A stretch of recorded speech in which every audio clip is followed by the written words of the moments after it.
ये नहने इतना बकचोद हम सर।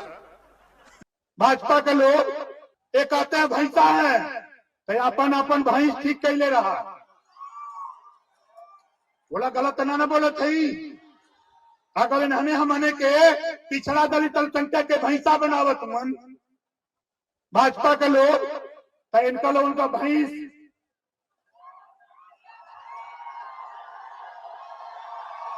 बोला सही कहते ही गलत कहते ही। ये लोग सोचते हैं कि कोई ना बोली, देखा हम मार तो हिलबे करी, हम मार तो हिलबे करी, जब ले हुलल न जाई सत्ता तब तक न मिली जब तक हम हमें मिल के लड़ल न जाए। नमस्कार, मैं हूं कमलेश और आप देख रहे हैं आधुनिक भारत। साथियों, उत्तर प्रदेश ही नहीं बल्कि पूरे देश में चुनाव का बिगुल बज चुका है।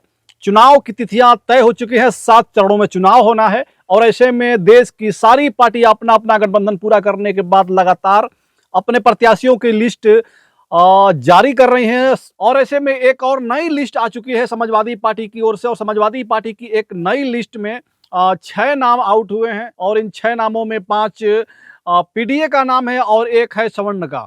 आपको बता दें कि समाजवादी पार्टी और अखिलेश यादव ने अपने लिस्ट में इस 6 नामों में आपको बता दें कि बहुत बड़े बड़े झटके देने के काम किए हैं, राजनीति को इधर से उधर करने का काम किया है। जिस प्रकार के जिन सीटों पे कयास लगाए जा रहे थे, लोगों का अनुमान था कि यहां से इस प्रत्याशी का नाम होना चाहिए, लेकिन ऐसा कुछ भी नहीं है। सबको सब चीजों को दरकिनार करते हुए आपको बता दें कि 6 नामों का लिस्ट जो है वो समाजवादी पार्टी ने जारी कर दिया है।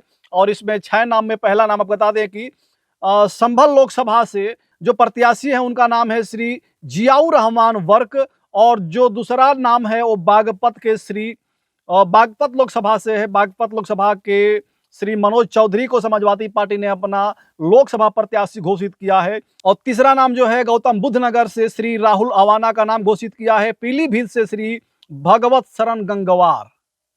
पीलीभीत बहुत चर्चा में रहा है पिछले कुछ दिनों से। आपको बता दें कि जिस प्रकार से वरुण गांधी को लेकर के कयास लगाए जा रहे थे कि भारतीय जनता पार्टी इस बार वरुण गांधी को टिकट नहीं देगी, और ऐसे में अगर भारतीय जनता पार्टी वरुण गांधी को टिकट नहीं देती है तो समाजवादी पार्टी वरुण गांधी को अपने पार्टी से टिकट देकर के लड़ाने का काम करेगी। पिछले दिन रामगोपाल यादव से भी पूछा गया कि अगर भारतीय जनता पार्टी वरुण गांधी को टिकट नहीं देती है तो क्या आपकी पार्टी अपने पार्टी से लोकसभा लड़ाने का काम करेगी। तो रामगोपाल यादव ने कहा, साफ शब्दों में कहा कि अगर भारतीय जनता पार्टी वरुण गांधी को टिकट नहीं देती है तो हम इस पर विचार करने का काम करेंगे। लेकिन अभी तक भारतीय जनता पार्टी का लिस्ट आउट नहीं हुआ, उससे पहले ही चौंकाने वाला लिस्ट अखिलेश यादव ने घोषित कर दिया है, जिसमें वरुण गांधी का नाम कहीं नहीं दिखाई दिया।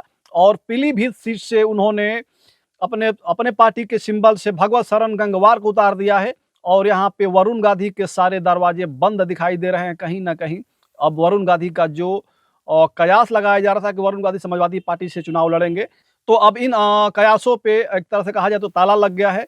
और उसके बाद आपको बता दें कि घोसी का सीट बहुत महत्वपूर्ण सीट है इस बार के लिए समाजवादी पार्टी के लिए, और भारतीय जनता पार्टी ही नहीं बल्कि सुहलदेव भारतीय समाज पार्टी और ओम प्रकाश राजभर के लिए काफी महत्वपूर्ण सीट है घोसी, क्योंकि सुभाषपा और भाजपा गठबंधन है। और ऐसे में भारतीय जनता पार्टी ने ओम प्रकाश राजभर और सुभाषपा को सिर्फ 1 सीट देने का काम किया और 1 सीट पे ओम प्रकाश राजभर ने अपने ही बेटे अरविंद राजभर को लड़ाने का काम किया है।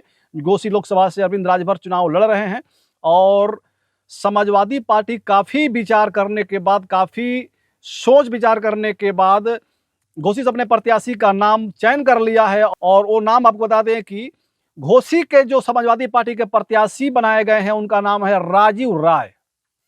सवर्ण बिरादरी से आते हैं, भूमिहार बिरादरी से आते हैं राजीव राय, और उनको घोसी से प्रत्याशी बनाया गया है। और ऐसे में ओम प्रकाश राजभर और उनके बेटे अरविंद राजभर के लिए कितनी कठिन होगी घोसी सीट को जीत पाना, ये कहीं ना कहीं बहुत बड़ा सवाल है।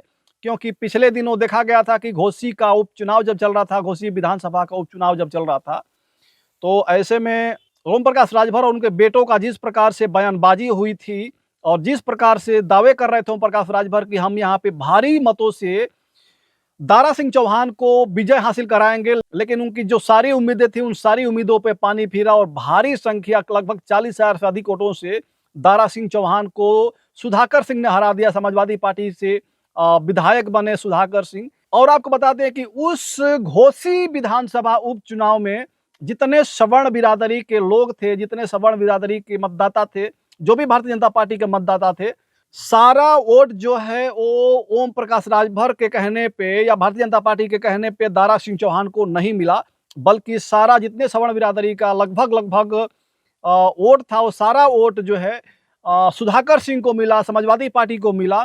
तो क्या एक बार फिर से घोसी लोकसभा के अंतर्गत आने वाले जितने सवर्ण बिरादरी के वोट्स हैं वो क्या समाजवादी पार्टी के नेता राजीव राय को मिलने जा रहे हैं या फिर ओम प्रकाश राजभर के बेटे अरविंद राजभर को मिलने जा रहे हैं? हमें जहां तक उम्मीद है कि इस बार भी सवर्ण बिरादरी के वोट जो हैं समाजवादी पार्टी को ही मिलेंगे, ना कि अरविंद राजभर और सुहलदेव भारतीय समाज पार्टी के मुखिया ओम प्रकाश राजभर को मिलेंगे। और इसका एक बहुत बड़ा मुख्य कारण है कि जब समाजवादी पार्टी से गठबंधन किए थे ओम प्रकाश राजभर 2022 में, और जिस प्रकार से बयानबाजी किए थे सवर्ण बिरादरी को लेकर के, भारतीय जनता पार्टी को लेकर के, नरेंद्र मोदी, अमित शाह और मुख्यमंत्री आदित्यनाथ योगी को लेकर के, उन सारे बयानों को लेकर के सवर्ण बिरादरी में और भारतीय जनता पार्टी के कार्यकर्ताओं में बहुत बड़ा गुस्सा था। बहुत बड़ा गुस्सा को लेकर के अभी तक उस चीज को भुला नहीं पाए हैं जो भी भारतीय जनता पार्टी के कार्यकर्ता हैं, सवर्ण बिरादरी के कार्यकर्ता हैं। और ऐसे में बता दें कि एक बार फिर से हो सकता है कि समाजवादी पार्टी को ही घोसी के लोग, घोसी के जो फॉरवर्ड वोट है वो वोट करे समाजवादी पार्टी के प्रत्याशी राजीव राय को, क्योंकि राजीव राय भी सवर्ण से आते हैं और सवर्ण बिरादरी के लोग लगभग राजीव राय को ही पसंद करेंगे और ओम प्रकाश राजभर के बयानबाजी को जवाब देने का काम करेंगे। ओम प्रकाश राजभर की बयानबाजी जो थी आप सभी को पता है, जग जाहिर है कि उन्होंने कहा था कि आदित्यनाथ योगी जैसे बड़बोले नेता को हम घंटी बजवाने का काम करेंगे, भीख मांगने की जो ट्रेनिंग दी जाती है जहां वहां भेजने का काम करेंगे, मोदी को हम गुजरात भेज देंगे, अमित शाह को गुजरात भेज देंगे, तमाम प्रकार की बातें कहे थे। ये लोग हम आने के समझत रहला कि कुल बकचोदे हुआ हम कली चल हम बकचोदन का गोले बना दे का भैल बा भाषण दे तुमन घूम घूम के कि मैं अंतरराष्ट्रीय एयरपोर्ट बना रहा हूं। बारे मोदी जी, अंतरराष्ट्रीय एयरपोर्ट किसके लिए बना रहे हो? एक तरफ बना करके दूसरी तरफ अडानी को बेचने का काम करते हो। नारा दिया था, सौगंध मुझे इस मिट्टी की, देश नहीं बिकने दूंगा। रेलवे बेच दिया, बैंक बेच दिया, LIC बेच दिया, BSNL बेच दिया, कोयले की खदान बेच दिया। नारा दिया था, ऐ गरीबों, हवाई चप्पल पे चलने वाले लोगों, तुझे हवाई जहाज पे उड़ाऊंगा। जहाजियो बेच दिलस। साफ साफ क्यों नहीं बोलते? ये सरकारी संपत्ति लगा करके अपने हम दाहिने हाथ अडानी को बेचने के लिए एयरपोर्ट बना रहा हूं, इस नाते इस बात को क्यों नहीं बोलते हो? सोचते हो कि कोई बोलेगा नहीं। एक योगी बाबा है, ये न तो जाके मंदिर में घंटा बजावे के ही बैठल हुआ। बारे बाबा, दुनिया में अगर झूठ बोला वाला कोई नेता एक नंबर, तो वो नेता का नाम है नरेंद्र मोदी जी। दूसरे नंबर का झूठा अगर कोई है तो उसका नाम है योगी आदित्यनाथ जी। और ऐसे में आपको बता दें कि एक बहुत ही अलग टाइप का बयानबाजी किए थे ओम प्रकाश राजभर जिस दिन समाजवादी पार्टी और ओम प्रकाश राजभर की पार्टी सुभाषपा का गठबंधन का एक बहुत बड़ी महापंचायत बुलाई गई थी मऊ हल्दरपुर के मैदान में। 2022 चुनाव को जीतने का बहुत बड़ा ऐलान कर रहे थे कि इस बार 2022 में समाजवादी पार्टी और गठबंधन की सरकार बनने जा रही है, भारतीय जनता पार्टी को इस बार उखाड़ फेंकना है। तो आक्रोशित होकर कहा जाए या फिर उत्साहित होकर के कहा जाए, ओम प्रकाश राजभर ने एक बयान दिया था जिसे सुन करके अभी तक लोग कहीं ना कहीं उस बयान को भूल नहीं पाए हैं। जितने भाजपा के लोग हैं, जितने सवर्ण बिरादरी के लोग हैं, उन्होंने कहा था कि जितने भाजपा के लोग हैं वो हम बैकवर्ड समाज के लोगों को भैंसा बोलने का काम करते हैं। तो भैंसा अब तैयार हो गए हैं, सारे भैंसा तैयार हैं। भाजपा वाले लोग अपने अपनी भैंसिया को तैयार रखें। इनके योगी के नेता कहते हैं ये पिछड़े दलित समाज के लोग, वंचित समाज के लोग ये भैंसा है, कहते हैं ना, ये कहते हैं भैंसा है, तो अपन अपन भैंस ठीक कैले रहा। बोला गलत ना बोले थे, अगर इन्होंने हमने के पिछड़ा दलित अल्पसंख्यक के भैंसा बनावत मन भाजपा के लोग, तो इनका लोग उनका भैंस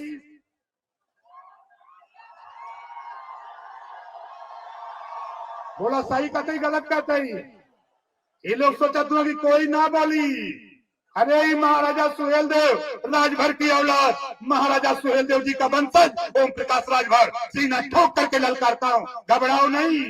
जो एक राजनेता होने के नाते इस प्रकार के बयानबाजी से बचना चाहिए, इस प्रकार के बयान नहीं देना चाहिए। ऐसे बयान को भी ओम प्रकाश राजभर ने देने का काम किया, और वो भी उस मंच से जिस मंच को पूरे हिंदुस्तान के एक एक लोग देख रहे थे। और ऐसे में ओम प्रकाश राजभर का जो बयान हुआ कि भाजपा के लोग अपने अपनी भैंसियों को तैयार रखें, तो कहीं ना कहीं ये बहुत बड़ा बयान था। और इस बयान को जब से घोसी के लोगों ने सुना, मऊ के लोगों ने सुना, पूरे देश और प्रदेश के लोगों ने सुना, तब से ओम प्रकाश राजभर के प्रति कहीं ना कहीं बगावत हुआ। और लोगों ने तभी ठान लिया कि जब जब ओम प्रकाश राजभर और उनके बेटों का टिकट फाइनल होगा, जहां से भी लोग लड़ेंगे उनको सवर्ण बिरादरी के लोग हराने का काम करेंगे। और वही चीज देखने को मिला घोसी उपचुनाव में। घोसी विधानसभा का जो उपचुनाव हो रहा था उसमें देखने को मिला कि जितने फॉरवर्ड वोट थे सबके सब समाजवादी पार्टी को मिले। और घोसी में भी हो सकता है कि इस चीज को दोहराया जाए, लेकिन राजनीति है, राजनीति में कुछ कहा नहीं जा सकता है। और इसके बाद हम बता दें जो छठा नाम है वो मिर्जापुर से आ रहा है। वही मिर्जापुर जहां से अनुप्रिया पटेल लगातार चुनाव लड़ती हैं और सांसद भी हैं, मंत्री भी हैं। और वहां से अखिलेश यादव ने और समाजवादी पार्टी ने राजेंद्र एस बिंद को प्रत्याशी बना करके एक चौंकाने वाला फैसला कर दिखाया है। क्योंकि समाजवादी पार्टी के गठबंधन से हैं पल्लवी पटेल, जिनकी पार्टी का नाम है अपना दल कमेरावादी। एक तरह से कहा जाए कि मुखिया जो है पल्लवी पटेल, उनका कहना था कि हम फूलपुर से चुनाव लड़ेंगे, कौशाम्बी से चुनाव लड़ेंगे और मिर्जापुर से भी चुनाव लड़ेंगे। हमें 3 सीट चाहिए, 3 सीट हमें कौशाम्बी, मिर्जापुर और फूलपुर चाहिए। लेकिन अखिलेश यादव ने लगातार मना किया, हमेशा कहा कि आप लड़ सकती हैं, आपको सिर्फ 1 सीट दिया जाएगा और वो भी हमारे सीट से, हमारे सिंबल से चुनाव लड़ना होगा। और इस 2024 के लोकसभा चुनाव में समाजवादी पार्टी के मुखिया अखिलेश यादव ने पल्लवी पटेल को अपनी ही सगी बहन अनुप्रिया पटेल के सामने लड़ाने का प्रयास कर रहे थे। लेकिन पल्लवी पटेल पाला झाड़ते हुए लड़ने को तैयार नहीं हुई। उनका फूलपुर से लड़ने का पूरा मूड था कि हम फूलपुर से चुनाव लड़ेंगे। लेकिन फूलपुर से अखिलेश यादव ने एक बार भी हाँ नहीं किया, फूलपुर से लड़ने के लिए लगातार इनकार करते रहे। और इस लिस्ट आने की बात करें तो इस लिस्ट आने से एक दिन पहले ही पल्लवी पटेल ने कहा था कि अब हम 3 सीटों पे चुनाव लड़ेंगे। चूंकि पल्लवी पटेल लगातार समाजवादी पार्टी के गठबंधन होते हुए भी कांग्रेस पार्टी के लोगों के टच में थी, लगातार कांग्रेस के लोगों से मिलना जुलना उनका हुआ करता था। तो उनको ये लगता था कि अगर समाजवादी पार्टी हमें सीट नहीं देती है तो हम कांग्रेस से लेकर के 3 सीट चुनाव लड़ लेंगे। और ऐसे में उन्होंने ये लिस्ट जारी होने से पहले पल्लवी पटेल ने अपना एक लिस्ट जारी किया था, जिसमें 3 सीट बोली थी कि हम 3 सीट पे चुनाव लड़ेंगे, जिसमें मिर्जापुर, फूलपुर और कौशाम्बी है। लेकिन ऐसे में जो अखिलेश यादव और समाजवादी पार्टी की लिस्ट सामने आई है, सबको चौंका कर रख दी है और कहीं ना कहीं पल्लवी पटेल की पैरों तले जमीन खिसका कर रख दी है। और ऐसे में पल्लवी पटेल अब क्या करेंगे, देखने की बात है आगे क्या होता है। अब पल्लवी पटेल कितने सीट पे चुनाव लड़ती हैं, समाजवादी पार्टी के गठबंधन में रहती है या नहीं रहती हैं, कांग्रेस पार्टी से गठबंधन करती हैं या क्या करती हैं, ये सारे चीज आगे देखने की बात है। चूंकि चौंकाने वाला फैसला है और कहीं ना कहीं देखा जाए तो समाजवादी पार्टी से पल्लवी पटेल को इग्नोर करने वाला फैसला है। तो आप सभी को यह जानकारी कैसी लगी, आप लोग हमें कमेंट करके बताइएगा। 2024 लोकसभा से जुड़ी सारी जानकारियों के लिए हमारे चैनल आधुनिक भारत न्यूज को सब्सक्राइब करिएगा और हमारे फेसबुक पेज को भी फॉलो करिएगा। इसी के साथ हम विदा लेना चाहेंगे। जय हिंद, जय भारत।